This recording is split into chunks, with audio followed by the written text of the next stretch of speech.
Okay, let's start looking at how to create pins and pinboards. So the first way we're going to do it is without the add-on, without the extension or app, and honestly that's slightly harder, but there are some options in it, so we're going to take a look at it. First I'm going to go to the icon that represents me. And you can see here this is giving me a summary of my boards, pins, likes, and liked by. So right now I haven't created any pin boards, I haven't made any pins, I have 6 likes. So what's that about? If I click on them, it'll show me 4 categories. Oh, this is a pin that I hearted, that I said that I liked. So that accounts for one of them. There are no people that I'm following, although I could find friends by clicking this now.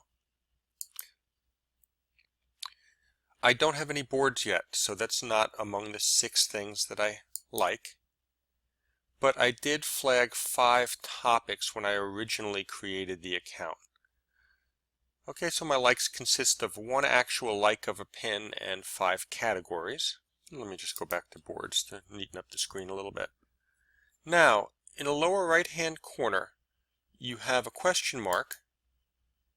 This is a link to the Help Center, if you should need it, and a plus.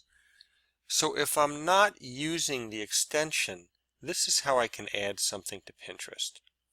Now, first of all, let's just say that I found this great website and this great article, 5 tech trends that could supercharge education, and I want to pin that. So the first thing I'm going to do is copy the URL. And when I click the plus sign, I get 3 options. One is to get a browser button, that extension, which I will do in a little while because it makes things much easier. The second is to upload a pin, which we'll look at in a minute. But save from a website is probably the most common. I'm going to paste my link in. There it is. And click Next.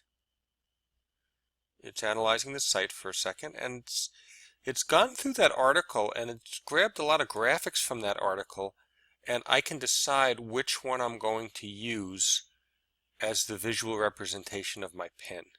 So I like this one. And then it's going to ask me to choose a board.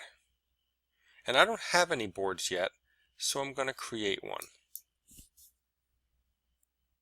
Do I want this board to be secret, available only to myself? So to use it as a visual bookmarking tool, I could simply say yes, keep it private. But if I want to be able to share it, I'm going to not designate it as secret. I could invite collaborators, or I could choose from contacts that we'll look at later. But basically, I want to give it a name. Ed Tech Trends 2016. And I'm going to create that. And a screen pops up with suggestions of some things that it feels might be related. That screen, as you see, will time out after a second or so, so you don't have to actually click a button. After a few minutes, it'll just go away. And when I return to my account,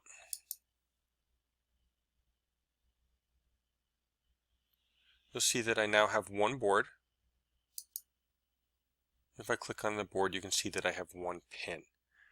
If this was not something I wanted to keep, if I have all my pins in here and I decide that, I no longer want this is no longer relevant, I can hit the edit key. And so at any point I can put in a description if I'd like. Often you'll have one by default. I can add some information about place. I could change the website, although that wouldn't make a lot of sense. I can also move it to other boards if they're available through here. So if I have 2 or 3 boards, I can simply change its location. And then I can delete. So let me delete that pin just to show you how to do it. And now I'm back into EdTech Trends. I've created my board, but I don't have any pins on it. Okay, I've saved a little time, and using this plus, I have added 5 separate pins to my board, so you can see them here.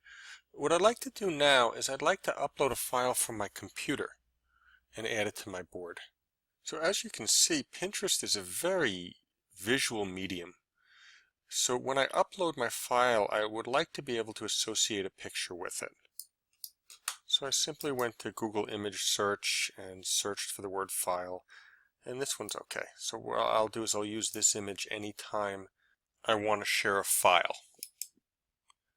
So I'll save the image to my desktop. I'm on my desktop now, so I'll just say File, Image, and that's saved. And now using the plus, I can upload a pin. It's asking me to choose a photo. I saved it to my desktop, and there it is. Okay, now notice I don't get the option to enter a website here. I'm simply going to save it. And here we go. It's added, but it's only an image. So if I actually want to share a file, the way to do that is to get it into a web space and then associate that web space with this image. So the easiest thing to do is just upload this into Google Drive and get the address from there, share it correctly and get the address from there. So let's take a look at that. Okay, so I have this nice Microsoft Word document that I've had for years, and it's very extensive and has a lot of things that I want to share.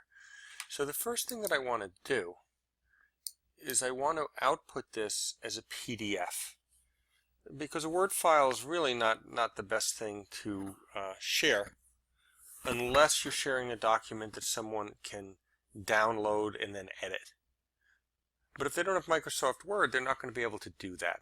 So if it's information you're passing to someone, it's always better to output it as a PDF. And I've done that. I've made a PDF version. And now I'm in my Google Drive, and I simply upload the file, again on my desktop. Super stuff for ed teachers, and there's the PDF version. Okay, there it is. Now I've got to be careful, because when I upload it, this is not really going to be in a state where just anybody can get to it. The permissions are not correct. So you share it several ways. I could go to advanced and simply change this to say anybody on the web can get it. That would be one. But I'm not going to do that. The alternate way to look at is to either get a shareable link here, or under share you also have this option to get a shareable link here. And that's an alternate way to share. So I'm going to copy that, say done, come back to Pinterest, mouse over my icon, hit the little pencil, put the shareable link in here, and I'm going to add a little description to this one.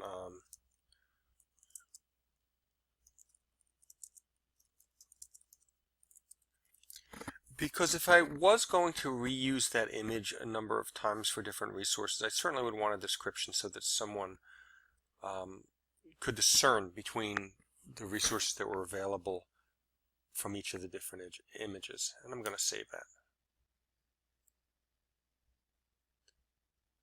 Okay, let's take a look at this board from the perspective of someone else who's following it or using it. So I'm just going to copy out the address here. I'm going to open an alternate browser, and you can see I've already really done that. And here, and when they click on that link, you're going to find that Pinterest wants them to sign up for an account before they access this resource. Okay, so having a Pinterest account is really essential. It's really very helpful to using it.